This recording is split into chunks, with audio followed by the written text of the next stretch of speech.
From My News 26 and CCTV, it's high school football. Coming to you this season from schools throughout the region. This 26 Sports and CCTV high school football presentation is brought to you by Cadillac Casting Incorporated. Good evening, everyone, and welcome to high school football action on 26 Sports and CCTV. My name is Bill Dooley, and tonight the Gaylord Blue Devils make the trip south as they continue their push for the playoffs and do battle with their longtime foes in the Big North, the Cadillac Vikings. Vikings, on the other hand, are looking to go 2-1 in the Big North and keep their slim playoff hopes alive. Tonight on the pregame, we are happy to have a couple special guests. Nick Swiger, former college offensive lineman for Clarion College in Pennsylvania. He's also the 8th grade football coach. And Cam Selleck, who used to be the quarterback for the Cadillac Vikings many moons ago. So we welcome both these guys. Nick, everybody knows that football is the most important thing is your offensive and defensive line, right? That is correct.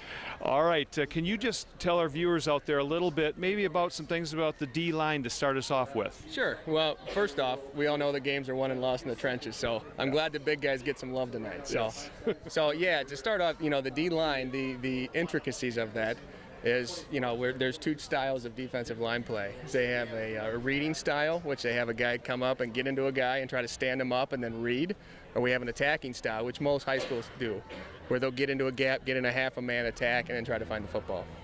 Okay, so you're saying gap, that means lining up between the offensive linemen, right? That's correct. Each person's got to have a spot where they're covering. So we have to assign every person a spot in the line, which is their gap. They may line up on him, and then they may move to somewhere to try to throw off the line to be a two-gap player so people don't see exactly where they're going, and it kind of screws up some of the pre-snap reads, or they did line them up directly in that spot and just get off the ball quickly. What are some of the techniques that these guys will use to try and get past the O-lineman? So what these guys want to do is a D lineman, they want to get into an offensive lineman, and they want to extend and get off of them. They need to get the offensive lineman's body away from him, so that way they can make a move to try to get around and try to find the football. And don't they want to get to the quarterback or the running back? They need to get to the quarterback or the running back, but they've got to maintain their gap soundness first. They can't just be running to every fake that they see, or else then any counter, any sort of action back the other way, then we could be left with nobody there, and that's when big plays hit, when people aren't doing what they're supposed to be doing. Okay, now special moves that defensemen make. You see, spin moves, you call stunts, something like that. Just give us, something on a spin move or a stunt. So, the moves that they'll try to do, especially in a pass rush situation, they will try to spin to get off of a guy really quickly. When they know it's a pass, they can kind of pin their ears back and get to the quarterback. They don't need to maintain that gap soundness as much. So they will try to get into a guy, rotate off of them, and get up to the quarterback. They can also, there's rips, swim, there's a rip move where they're trying to come up underneath them and get their shoulder pads and body up underneath and get them out of the way. Can you just show us maybe a little bit that with Cam right now? Yeah, so okay. A rip move would be they're trying to get in here like this, yeah, and then they're ripping and stepping right up through him like this. Okay. So they're trying to get just past the guy, and they want to. It's opposite your natural body to move your same leg. Yeah. And same arm at the same time, but that's what we really got to try to work on, is because that gets you past the offensive guy. Okay. All right. Anything else on D-line, or should we go to O-line now? Well, let's move on to the O-line. That's my special passion. All right. And Cam, you have a special fondness for offensive linemen, don't you? Yeah, I mean, in high school I played quarterback, actually in a veer option, so I have a little bit of experience with that. And I would say same as the defensive side of the ball. The offensive line is huge, and we already talked about the assignment football, and in being in a veer offense, it's a lot of assignment and read and go with the flow there. And tell us a little bit about that, Coach. Yeah, so with the offensive linemen, these are a special breed of individuals. You never see them until they mess up, and then anybody sees them. The only other people is maybe their mama and the coach. That's the only people watching these guys. So the offensive linemen, they've got to have a certain stance. They got to kind of have a little bit of weight on their hands, but they can't be too far weight forward because they got to move in all directions. The most important thing, and you wouldn't think it, is their first step.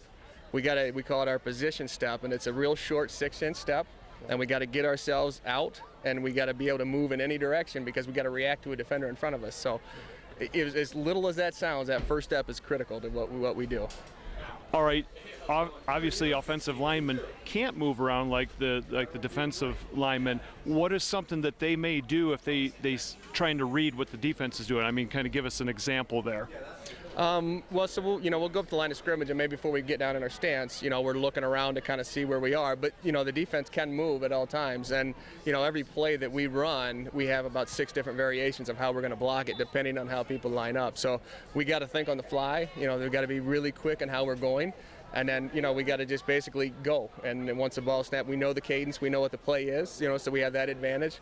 But we don't know what they're going to do. And they can move in all different directions where we can't. So that makes it tricky. Just real quick on a pull, where you just explain what that is and what a lineman's assignment is for pulling. Okay. Well, so there's really 2 types of pull. One's a pull where we're trapping, and we're trying to get inside somebody and push them out, and we want to run up inside of that.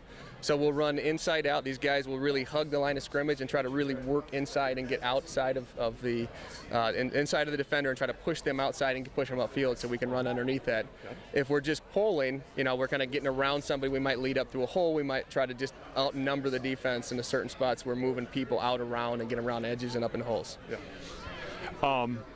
Can you get your hands up in the face as an offensive lineman? What is some of the limitations there on the D lineman coming at you?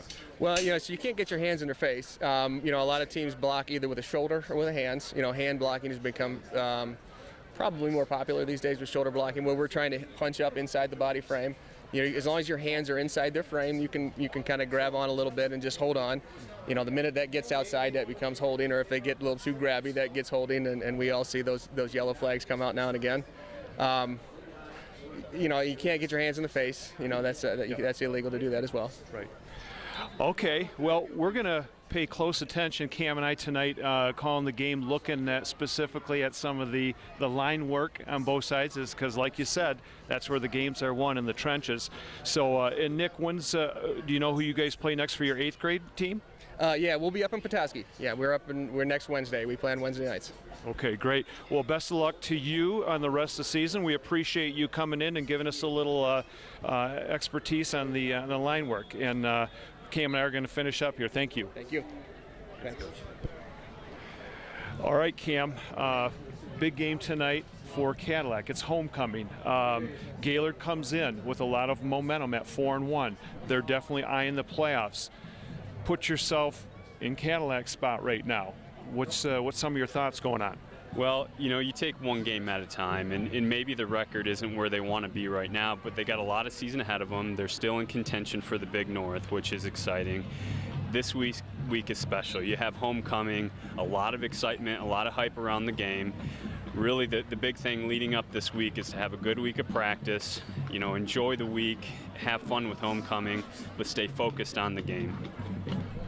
It's just a great atmosphere. I mean, the weather is just turned out perfect for football.